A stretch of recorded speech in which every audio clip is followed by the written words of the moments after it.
Next, the political and economic questions that linger after the defeat of a potential budget deficit cutting deal. Ray Suarez has the story. The failure of the Deficit Supercommittee echoed on the presidential campaign trail today. In New Hampshire, President Obama pressed Republicans to support extending payroll tax cuts for another year, something that might have been in a deficit deal. Now, I know Republicans like to talk about, we're the party of tax cuts. The question they'll have to answer when they get back from Thanksgiving is this: are they really willing to break their oath to never raise taxes and raise taxes on the middle class just to play politics? I sure hope not. Republicans in Congress have objected to the cost of the payroll tax cut extension, $250 billion. The cut expires at the end of the year. And Republican presidential hopeful Michelle Bachmann said today the president never tried to get a deal on that issue or anything else in the deficit talks. I would have been involved, unlike President Obama. He's been AWOL on the process. So if anyone bent over backwards to try and get an agreement, it was the Republicans on the super committee. The Democrats just sat back with their arms folded and said, we're doing nothing. That same division was on display last night as lawmakers on both sides spoke out after the super committee conceded it could not reach agreement. Republicans believe that with spending being much higher than it has historically been, that we need to restrain the spending and do so in a way that's pro-growth, through tax reform in particular. And Democrats believe that we ought to pay for the increased spending by much higher taxes. And that's a fundamental difference. It is clear to me that the problem is a huge ideological divide in our nation, a value system divide. And people need to resolve that over these next months so that a small group of people, extreme in their view, cannot hold America hostage any longer. When lawmakers return from a Thanksgiving break, they'll have to confront the payroll tax cut extension, an extension of long-term jobless benefits, and automatic spending cuts of more than $1 trillion starting in 2013. We get reaction now from two economic thinkers who've been players in the wider political debate as well. Paul Krugman is a Nobel Prize-winning economist at Princeton University and a columnist for the New York Times. And Martin Feldstein is an economist at Harvard University whose work is influential among Republican policymakers. He served as the chair of the Council of Economic Advisors during the Reagan administration. Professor Krugman, what was your reaction when you heard that the deadline was going to come and go with no agreement and the committee members were going to join their colleagues on recess? Well, I was relieved.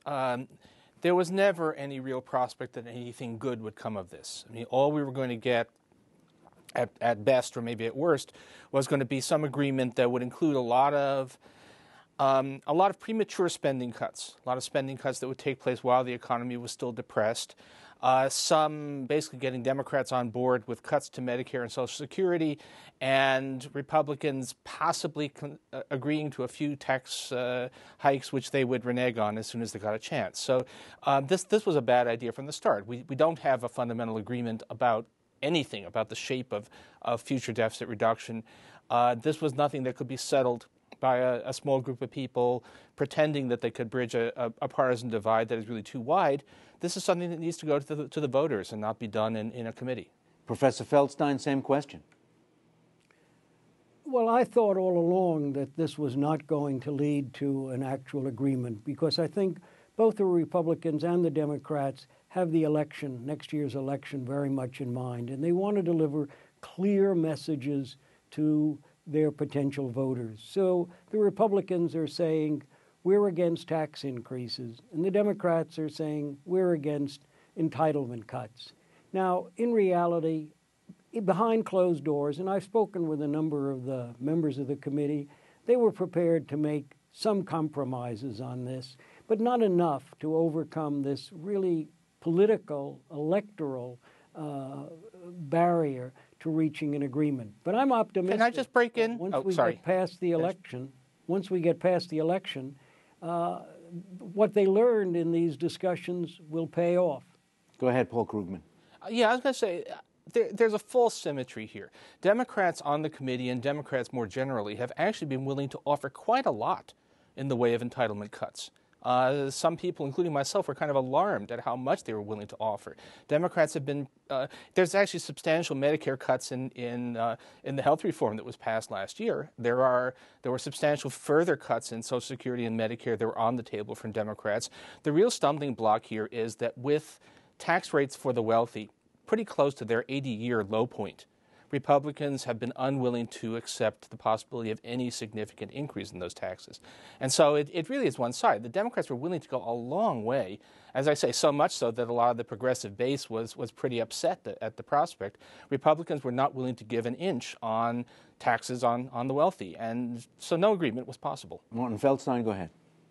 Well, that wasn't really true. What the Republicans were prepared to do was to put caps, put limits on the deductions, which is basically something that only affects the higher income individuals, but put caps on that as a way of raising revenue, some of which would be given back in lower tax rates, so that they could say, well, this is a pro-growth tax reform, but it would be one that would have raised significant revenue, a few $100 billion, over the next 10 years. But that wasn't deemed by the Democrats to be enough. And so, as I said, we're back to extreme positions until after the election. Listening to you both, I'm wondering if, for all the other issues that were involved and all the various things that got called during the process, whether this was really a 12-person debate about the future and the past effect of the Bush-era tax cuts. Paul Krugman? Well, I mean, a lot of what we have is colored by those tax cuts. They set up a situation in which we have a much larger budget shortfall than we would have had without those tax cuts. Actually, one reason to celebrate the demise of the supercommittee is that the surefire way of making a really significant dent in the budget deficit is to do nothing, to just let those Bush tax cuts expire.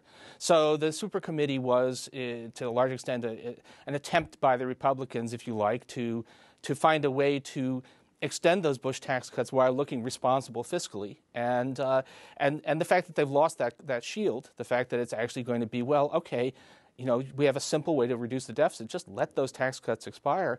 The fact that that's where we seem to have arrived at is actually a good thing. It actually brings us closer to fiscal responsibility in the long run. Professor Feldstein, do you agree that if nothing was done and those tax cuts were simply allowed to expire, that would actually improve the fiscal forecast? Well, of course it would improve the fiscal forecast, but it would be an economic disaster. I mean, with the economy still weak and likely to be, if anything, weaker in 2012, the idea of suddenly having a big jump in the taxes for everyone seems to me to be a big mistake. So I can't believe that Congress, when it gets together after the election, is going to allow that to happen. So, having just said that, how do you service those various ambitions that have been laid out? Getting the tax code reform, taming federal spending, getting the debt down. Can this all go on even after this setback? Sure it can, but I think it's not going to go on until after the election because, as I said, the candidates in both parties, not the presidential candidates, the congressional candidates, want to go home with very clear, simple messages to the voters.